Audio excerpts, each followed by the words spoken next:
పడిపోవడం తప్ప నిలబడటం ఎరుగినటువంటి రూపాయిగా, ఎదగని రూపాయిగా తయారైపోయినటువంటి మా భారత రూపాయి ఇప్పుడు మళ్ళీ నిలదొక్కుంది మొన్న ఆ రేటు దగ్గర.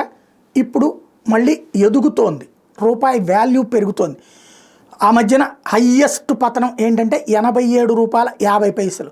ఇప్పుడు ప్రజెంట్ రేటు 85 రూపాయల 50 పైసలు.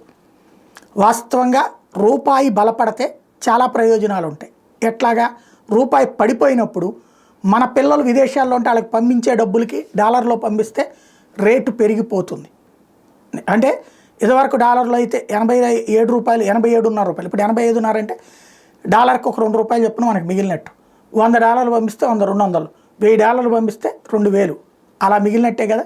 అలాగే విదేశాల నుండి డబ్బులు వచ్చినప్పుడు మాత్రం మన రూపాయి పతనం అయితేనే బెటర్. అక్కడ $10,000 పంపిస్తే ఇదివరకు 87,000 వస్తుంది, ఇప్పుడు 85,000 వస్తుంది.